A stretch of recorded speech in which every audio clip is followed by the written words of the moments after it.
आयोजन किया गया है, क्या कुछ मकसद है इसका?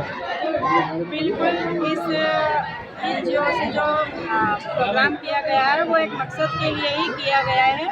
मकसद ये है कि काजी अंसार उस्मानी साहब के द्वारा जो ट्रांसलेट किए जा रहे हैं वो लोग फर्जी बता रहे हैं। कुछ लोगों को इस पे एतराज़ है, उन लोगों को ये बताने के लिए कि कोई चीज़ फर्जी नहीं है और ये जो काम किया गया है वो कौम की खिदमत के लिए किया गया है। द हिंद एनजीओ किस तरीके का वर्क करता है?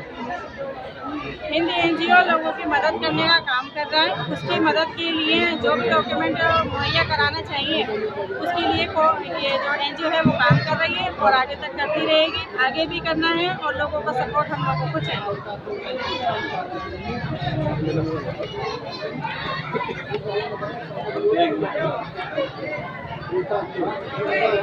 है और जीनत डॉक्टर ज़ेबा जीनत जी भी हमारे दरमियान तशरीफ फरमा है। तो अगर आपको किसी भी तरीके के किसी मामले के मुताल्लिक अगर आपको किसी तरीके की परेशानी दरपेश आ रही है तो आप हम लोगों की टीम के साथ में आप लोग अपना ताल्लुक बना सकते हैं और आप जाना है तो वो भी बहुत जरूरी है। मीटिंग लेने गया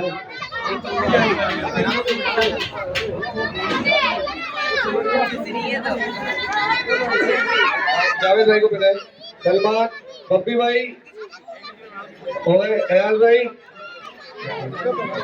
आमिर भाई, कल्लू चाचा स्टेज पे आए। रफा भाई उनका भी गुलपोशी करके इस्तेमाल करें।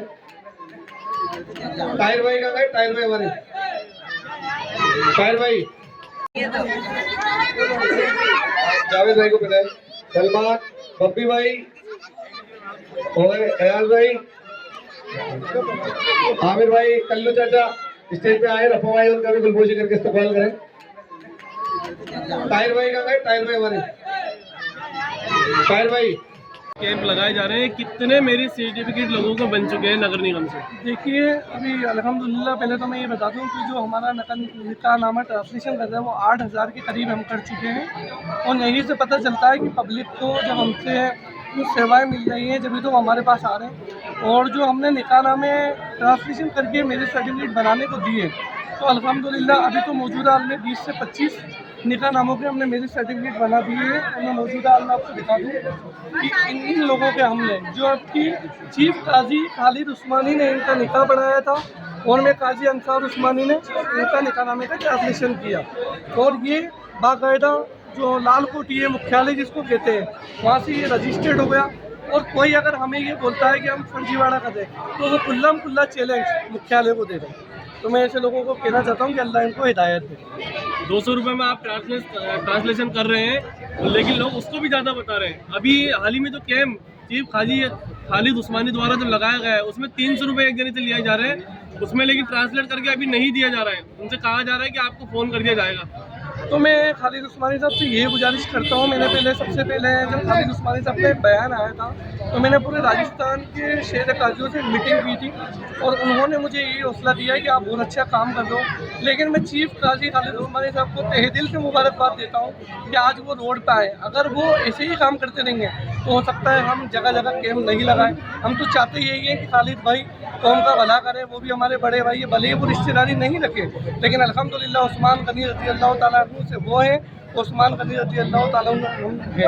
हम रिश्तेदारी को बिल्कुल पैसों के चक्कर में ख़राब नहीं कर सकता। अभी उनका जाती मसला है तो उन्होंने रिश्तेदारी कहने से मना कर दिया। उनका तो कहना है कि इस कैंप से मेरा कोई लेना देना नहीं है। मेरे द्वारा जो कैंप लगेगा पहला कैंप लगाया और वो खुद उस कैंप के अंदर मौजूद थे पहली बार। मैं यही कहना चाहता हूँ कि जब उनको कैंप से लेना देना नहीं था तो वो अब रोड पे क्यों आए। मैं खालिद भाई से यही कहना चाहता हूँ कि अगर ये कैंप से लोगों को फ़ायदा नहीं पहुँचा तो आप रोड पे क्यों आए। और आप तो अभी भी लोगों से 300 रुपये ले रहे हो जबकि आप तो शेर गाजी हो। मैं चाहता हूँ कि आपने 300 करे तो आप फ्री कर दो ताकि हमें भागना नहीं पड़े। और शेर जयपुर ही नहीं, मैं काजी अंसार उस्मानी पूरे राजस्थान के अंदर निकाहनामे बनाऊंगा जहाँ जहाँ काजी लोगों से ज़्यादा फीस लेंगे। बेवाओं के लिए क्या कुछ योजना? बेवाओं के लिए मैंने योजना बना रखी है कि जो भी बेवा है उनको फ्री करेंगे और खाली जयपुर ही नहीं पूरे राजस्थान के अंदर। और अल्हम्दुलिल्लाह वो बेवा जिनके निकाहनामे खालिद उस्मानी साहब उसको वेरीफाइड करके दे दीजिए तो किसी बेचारे गरीब को परेशान होने की जरूरत नहीं पड़ेगी, किसी तरह की कैंप की मारामारी भी नहीं होगी। तो ये तो अच्छा काम है ना, इसके लिए लोगों को आना चाहिए। जो जिम्मेदार लोग हैं वो पीछे क्यों है इस मामले में? आपसे एक लास्ट सवाल है कि आपके द्वारा जो कैंप लगाए गए उसके बाद ही वार्ड नंबर 30 पार्षद पुत्र मोहम्मद शाकिर के वार्ड में एक कैंप लगाया गया खालिद उस्मानी जो चीफ काजी है उनके द्वारा। तो इससे पहले ये सोच, ये चीज़ें सामने क्यों नहीं आई? मैं तो देखो मुबारकबाद देता हूँ उन सभी हजरात को जिन्होंने काजी अंसार उस्मानी के बाद में इस पहल को अपने अंदर शामिल किया, और वो लोग भी आज मैदान के अंदर उतर आए कि कहीं ना कहीं उनको भी तो ज़रूरत महसूस हुई होगी कि आज निकाहनामा ट्रांसलेशन की जिस तरीके की मुहिम इन्होंने छेड़ी है काजी अंसार उस्मानी साहब ने, तो फिर मुझे लगता है कि बड़े बड़े लोग जब लाइन में आ चुके हैं तो इसका मतलब तो ये कहीं ना कहीं इनकलाब की शुरुआत है। आज आपने भी खुलासा कराया कि लोगों का कहना है कि ये कैंप फर्जी है, लोगों का मेरिट सर्टिफिकेट नहीं बन पा रहा है, तो क्या इसका खुलासा करिए, क्या मामला है पूरा? मुझे नहीं लगता कि उर्दू से ट्रांसलेट करके उसको हिंदी में कर देना या इंग्लिश में कर देना किसी तरीके का फर्जी काम हो सकता है। पता नहीं लोगों ने ऐसी बातें, ऐसी अफवाहें उड़ाना शुरू क्यों कर दी है। मेरा आप सभी से गुजारिश है कि इन चीज़ों को बिल्कुल नज़रअंदाज करें और काजी साहब जो एक मुहिम स्टार्ट करें ना उसमें हमारा सहयोग करें और आप इन पे यकीन। आप लीगल एडवाइजर भी एक सवाल करूंगा कि ये पहल आज तक किसी ने नहीं करी निकाहनामा को हिंदी या इंग्लिश में ट्रांसलेट करने की, जिसकी वजह से नगर निगम के अंदर काफी चक्कर लोगों को लगाना पड़ता है।